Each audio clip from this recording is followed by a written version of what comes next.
Hey guys, Steven here, back with another video, and today I want to talk about TikTok and why you should be on TikTok. I'm not going to be talking about how to grow on TikTok. If you guys want to know that, just comment below. But basically, I want to be talking about this because a lot of people feel like they need to make a certain type of content or they have to appeal to a certain demographic if they want to be on TikTok, and that's the reason why they're not on TikTok. I just want to talk about that and how I've been able to find success and why I found success. So yeah, if you guys like this video, hit the thumbs up button and let's get straight into it.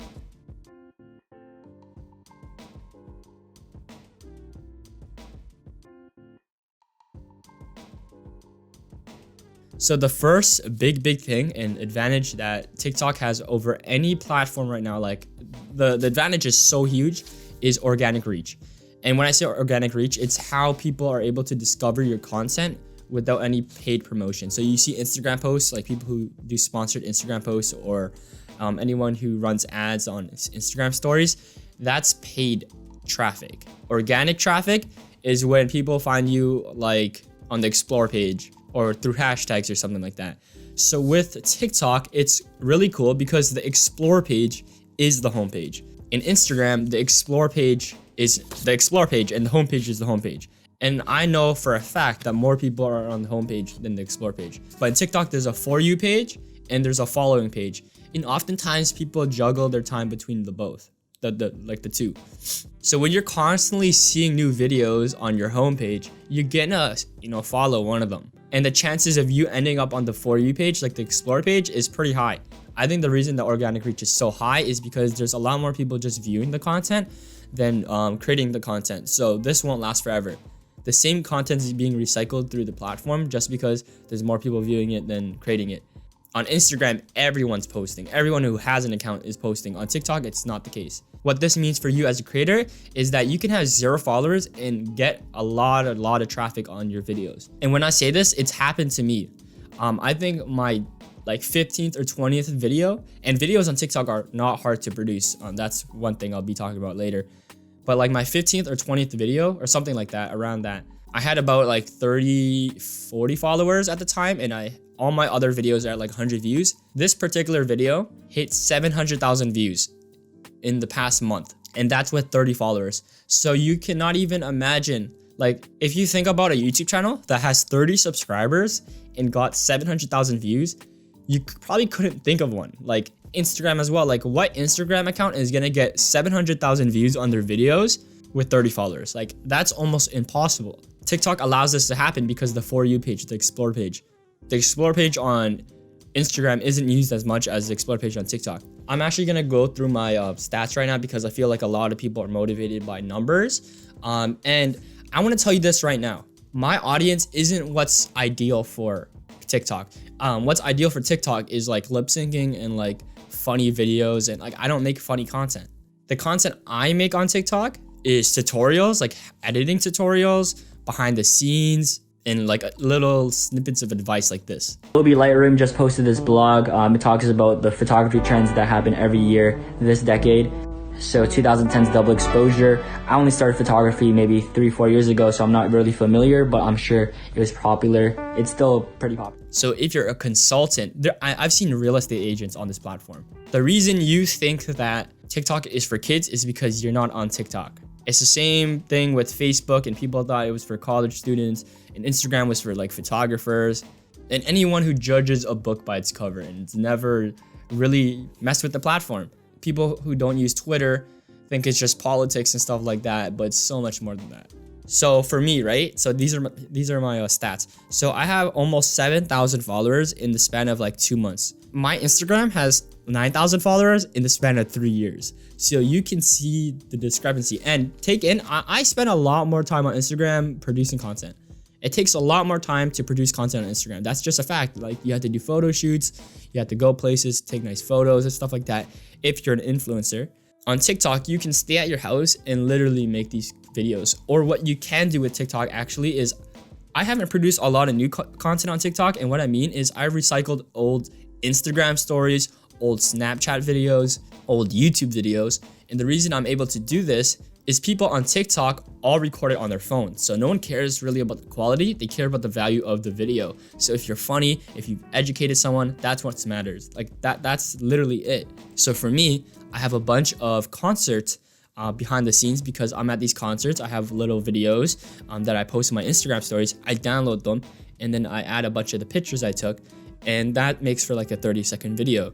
You do not have to produce like some great content. It's all A/B testing. It's all A/B testing.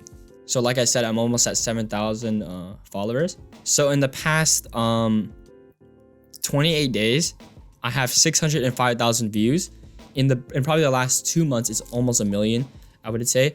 And in the past 28 days, I probably gained like 4,000 or 5,000 followers.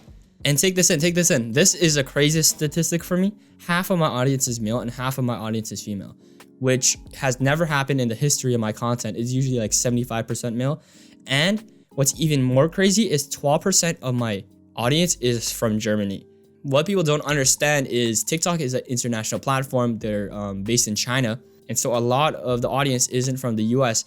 Imagine when the US catches up with this stuff. Like imagine how big that would be.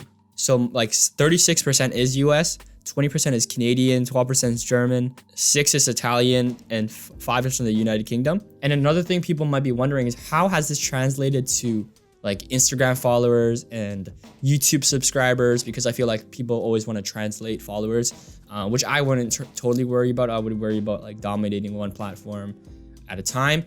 But basically, my typical profile visits on my Instagram is usually 4,000. Last week, it was 15,000. So that's 11,000 more profile visits because of TikTok. And I'm sure it's TikTok because there's like, what else could it be? Like nothing creates that big of a gap. Like sometimes, you know, I post something and it gets a bunch of like shares on Instagram, or like a lot of people comment something. It'll boost it up to like 6,000 or 7,000 max. I've never really passed 7,000 before I got my TikTok account. As for YouTube, I'm not totally sure. It's a lot harder to measure that.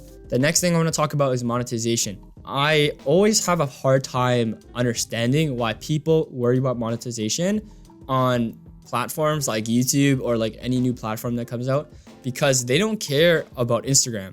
When has anybody ever thought about monetizing their Instagram or complaining about monetizing their Instagram? These social platforms are often used to build brand. 90% of big YouTubers do not make most of their money off ad revenue anyways. They're able to sell merch, sell products, do affiliate marketing because their brand is so strong. They could care less about the ad revenue. So if you're going to TikTok and you're like, how do I monetize this? Who cares about how you monetize it? If you're big enough, at some point, you're gonna get a lot of brand deals and sponsorships. It's the same thing with Instagram. That's where the whole influencer term came out, right? A lot of attractive people got really big, and now brands are sending them stuff and brands are paying them. And I've seen it here and there on TikTok with like paid promo. So I've seen a lot of people actually DM me to put their song in my video.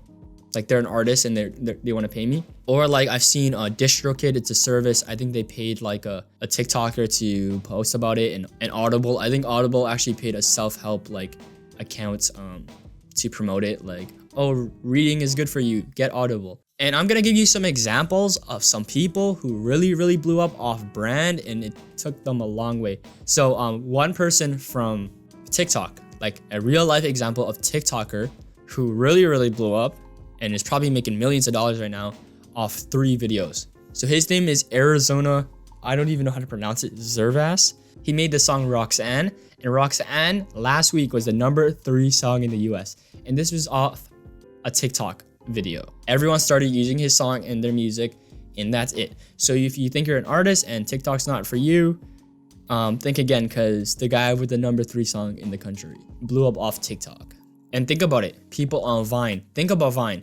Who monetized stuff on Vine? There was not a monetization option on Vine. And Vine didn't last that long. So if you're worried that TikTok won't last this long, listen up. Jake Paul, bro, Shawn Mendes, they came off of Vine.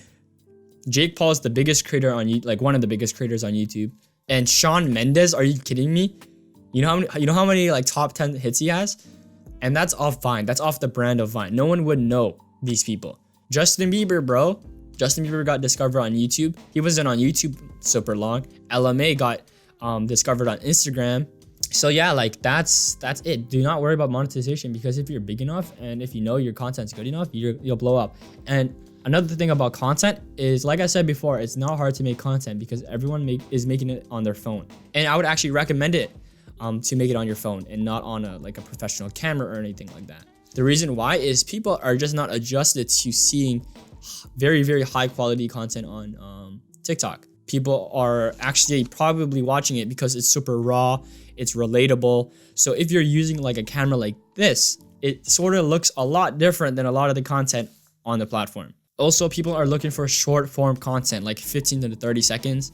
You don't want to bore someone with a minute-long video. It's similar to how people don't really want to watch IGTV on Instagram. People are used to short posts and 1-minute videos. So just that itself should encourage you to post on TikTok, because there's not a lot you have to do.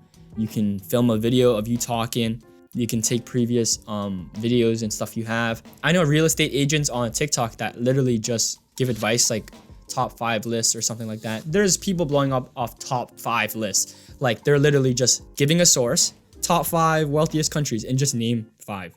No description, just name 5. So if you have trouble creating content for TikTok, you're probably just not good. Because it's so easy. You do not have to be funny. You do not have to be anything. And as for the demographic, there is a demographic for everything. There's a photography community already, and I see it because the more photography accounts I follow and like their posts, it actually pops up in my explore page, my For You page, a lot more. And through that, you're able to do a lot of research. Like you're able to see which accounts are doing better and why and stuff like that, and get ideas from them as well. So yeah, hopefully you guys enjoyed this video. Hopefully it helped you out. If you guys want that video on how to grow your accounts, let me know. But yeah, my name is Steven, and I'll see you in the next one.